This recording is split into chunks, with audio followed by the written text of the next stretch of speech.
بسم اللہ الرحمن الرحیم۔ شروع اللہ تعالیٰ کے نام سے جو نہایت مہربان اور رحم والا ہے۔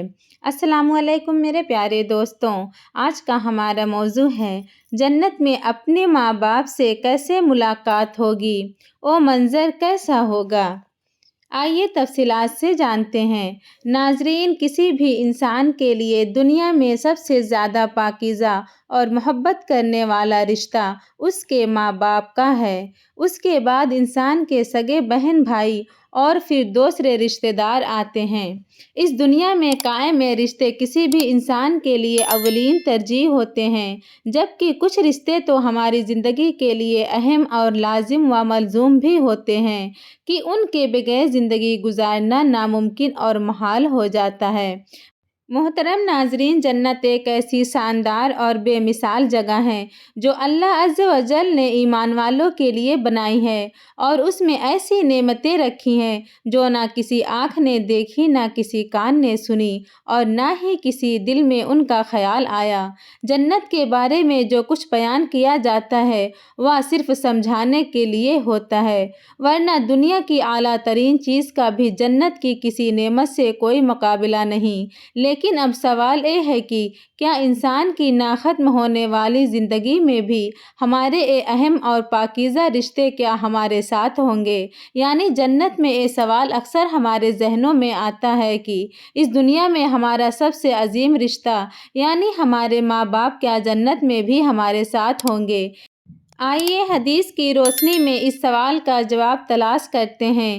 حدیث میں ہے کہ جب کوئی روح علیین میں پہنچتی ہے تو وہاں پر موجود روحیں اس سے ملنے آتی ہیں اور دنیا میں اپنے رشتہ داروں کے بارے میں معلوم کرتی ہیں۔ اس طرح سے جب کوئی انسان مرنے کے بعد علیین میں پہنچتا ہے تو اس کے رشتہ دار اس سے ایسے ملتے ہیں جیسے کسی دور دراز سے آنے والے مسافر سے ملاقات کی جاتی ہے، اور دونوں آپس میں مل کر بہت خوش ہوتے ہیں۔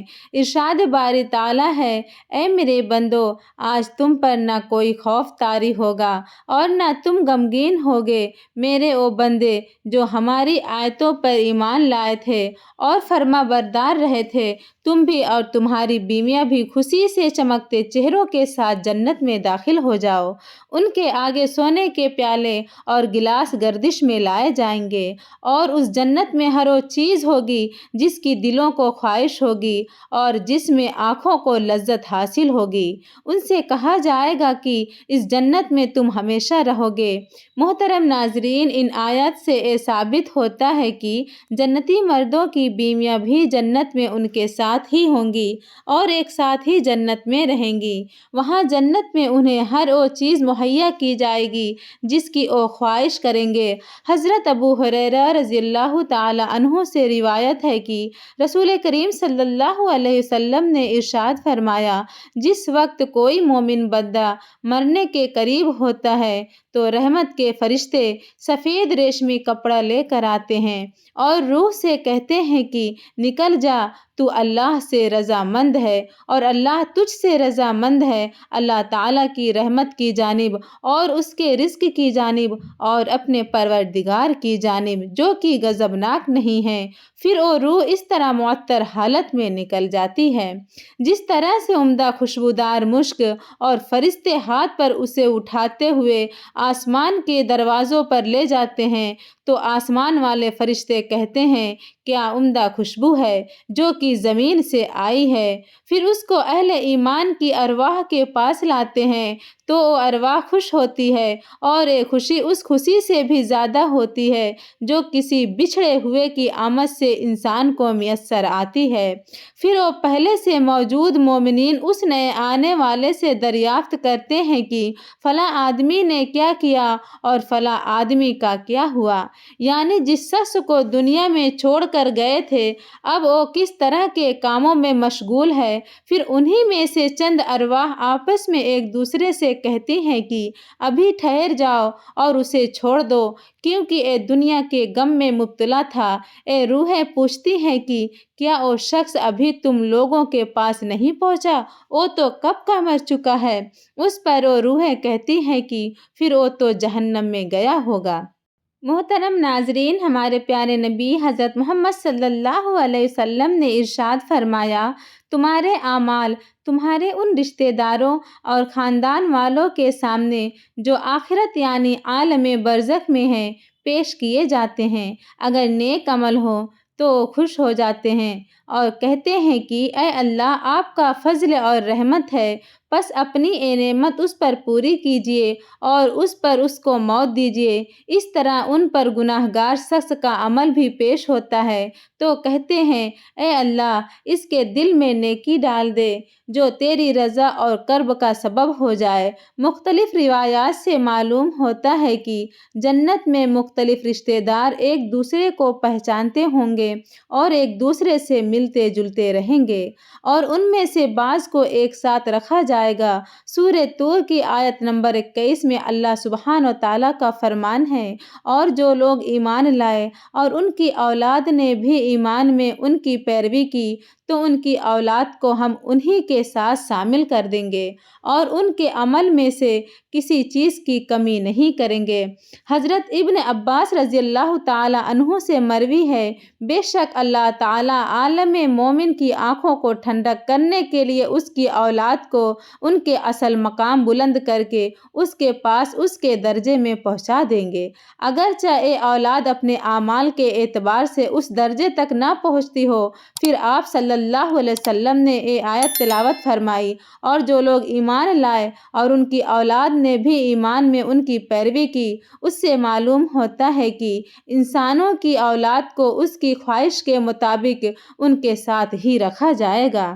جو لوگ جنت میں جائیں گے تو یقیناً وہ لوگ ہوں گے جنہوں نے اس دنیا میں نیک اعمال کیے ہوں گے، جبکہ ایسے لوگ بھی ہوں گے جنہوں نے گناہ کیے ہوں گے لیکن اپنے گناہوں پر شرمندہ ہو کر اس دنیا میں ہی اللہ تعالیٰ سے معافی مانگ لی ہوگی اور صد کے دل سے توبہ استغفار کر لیا ہوگا، تو اللہ تعالیٰ ان کو معاف فرما کر جنت میں داخل کر دے گا، جہاں اللہ عز و جل ان کی ہر خواہش پوری فرما دے گا۔ اور یقیناً اس کی خواہش میں سے ایک خواہش یہ بھی ہوگی کہ دنیا میں اس سے جو بھی گناہ سرزد ہو چکے ہوں یا کوئی گناہ والے اعمال اس نے کیے ہوں تو اس سے وہ تمام اعمال بھلا دیے جائیں گے، کیونکہ جنت امن اور سکون کی جگہ ہوگی جہاں منفی خیالات اور غم و غصے کی کوئی گنجائش نہ ہوگی، اور ایک مومن اور جنتی کے لیے ہر طرف خوشحالی ہی خوشحالی ہوگی، جیسا کہ سورۃ بقرہ کی آیت نمبر 25 میں ارشاد باری تعالیٰ ہے،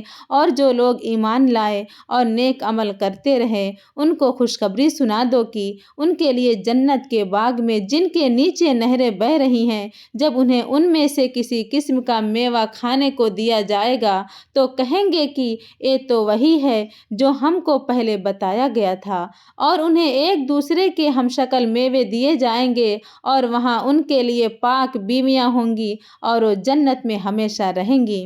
محترم ناظرین، ایک اور حدیث میں ہے کہ رسول کریم صلی اللہ علیہ وسلم نے ارشاد فرمایا، جب اہل جنت جنت میں داخل ہوں گے اور ان میں سے کسی کو اپنے بھائیوں اور رشتہ داروں سے ملنے کی خواہش ہوگی تو اس کا بستر اسے اڑا کر ان کے بستروں کے برابر پہنچا دیا جائے گا، اور پھر دونوں تکیہ لگا کر دنیا میں گزرے ہوئے دنوں کے بارے میں باتیں کرنے لگیں گے۔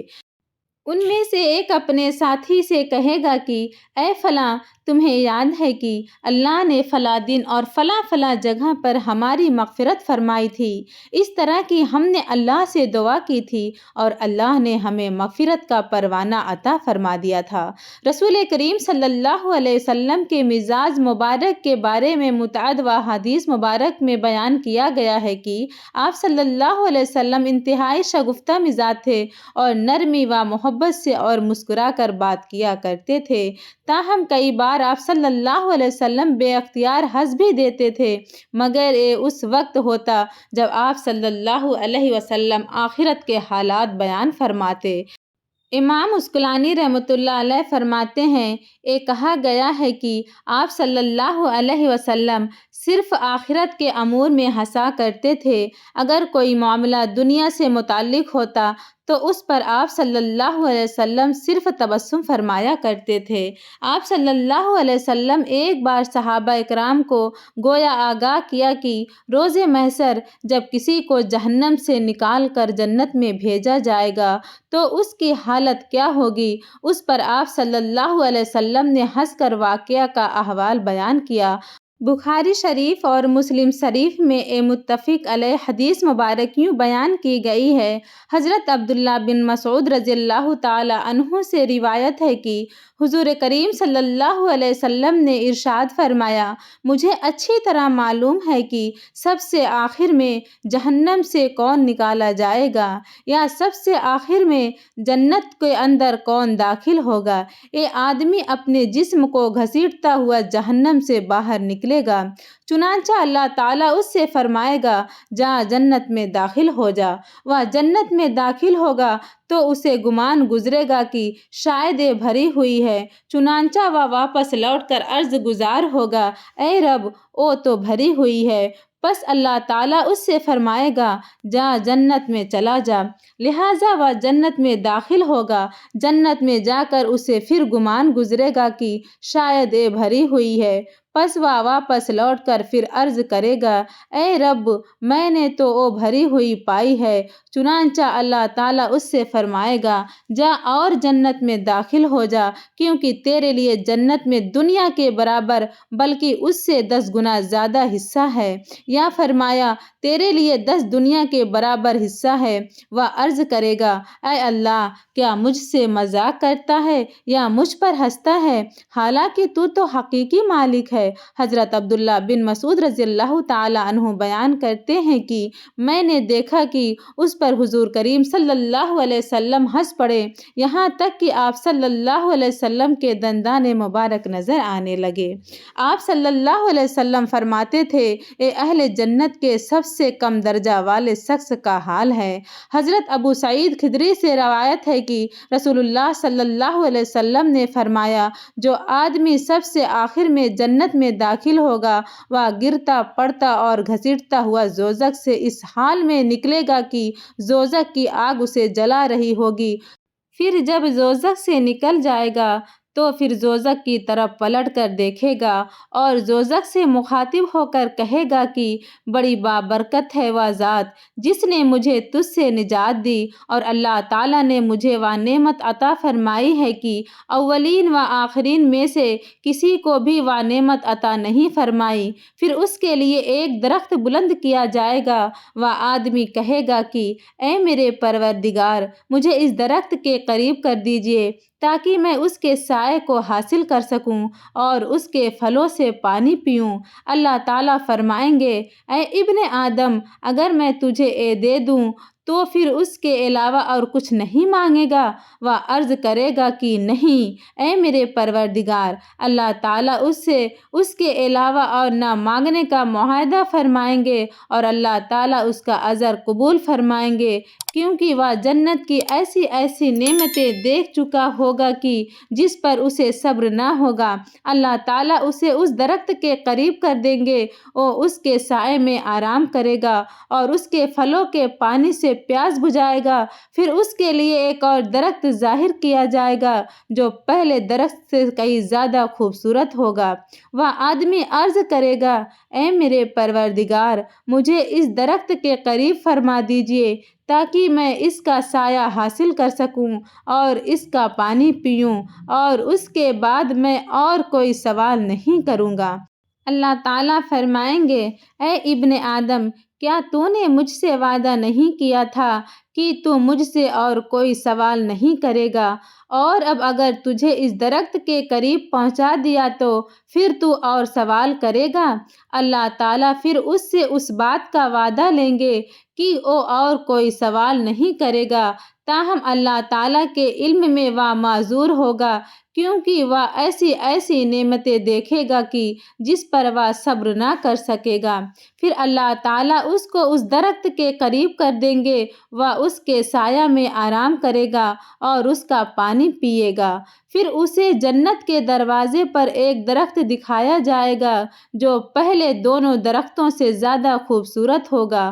وہ آدمی کہے گا، اے میرے رب، مجھے اس درخت کے قریب فرما دیجیے تاکہ میں اس کے سائے میں آرام کروں اور پھر اس کا پانی پیوں، اور اس کے علاوہ کوئی اور سوال نہیں کروں گا۔ پھر اللہ تعالیٰ اس آدمی سے فرمائیں گے، اے ابن آدم، کیا تو نے مجھ سے یہ وعدہ نہیں کیا تھا کہ تو اس کے بعد اور کوئی سوال نہیں کرے گا؟ وہ عرض کرے گا، ہاں اے میرے پروردگار، اب میں اس کے بعد اس کے علاوہ اور کوئی سوال نہیں کروں گا۔ اللہ تعالیٰ اسے معذور سمجھیں گے کیونکہ وہ جنت کی ایسی ایسی نعمتیں دیکھے گا جس پر وہ صبر نہیں کر سکے گا۔ پھر اللہ تعالیٰ اسے اس درخت کے قریب کر دیں گے۔ جب وہ اس درخت کے قریب پہنچے گا تو جنت والوں کی آوازیں سنے گا، تو وہ پھر عرض کرے گا، اے میرے رب، مجھے اس میں داخل کر دے۔ تو اللہ تعالیٰ فرمائیں گے، اے ابن آدم، تیرے سوال کو کون سی چیز روک سکتی ہے؟ کیا تو اس پر راضی ہے کہ تجھے دنیا اور دنیا کے برابر دے دیا جائے؟ وہ کہے گا، اے رب العالمین، تو مجھ سے مذاق کرتا ہے۔ یہ حدیث بیان کر کے حضرت عبداللہ رضی اللہ تعالیٰ عنہ ہنس پڑے اور لوگوں نے فرمایا کہ تم مجھ سے کیوں نہیں پوچھتے کہ میں کیوں ہنسا؟ لوگوں نے کہا کہ آپ کس وجہ سے ہنسے؟ فرمایا، یا رسول اللہ صلی اللہ علیہ وسلم اسی طرح ہنستے تھے۔ فرمایا، اللہ رب العالمین کے ہنسنے کی وجہ سے جب وہ آدمی کہے گا کہ آپ رب العالمین ہونے کے باوجود مجھ سے مذاق فرما رہے ہیں، تو اللہ تعالیٰ فرمائیں گے کہ میں تجھ سے مذاق نہیں کرتا مگر جو چاہوں کرنے پر قادر ہوں۔ اللہ تعالیٰ سے دعا ہے کہ ہمیں بھی اس دنیا کی آزمائشوں میں کامیابی عطا فرمائے اور جنت میں داخل عطا فرمائے۔ امید ہے کہ آپ لوگوں کے یہ ویڈیو ضرور پسند آئی ہوگی۔ ہمارے چینل پر نئے ہوں تو سبسکرائب کیجیے، بیل نوٹیفیکیشن کو بھی پریس کر دیجیے تاکہ ہر آنے والی ویڈیو آپ تک جلد سے جلد پہنچے۔ ملتے ہیں ایک نئی ویڈیو کے ساتھ، تب تک اپنا خیال رکھیں۔ اللہ حافظ۔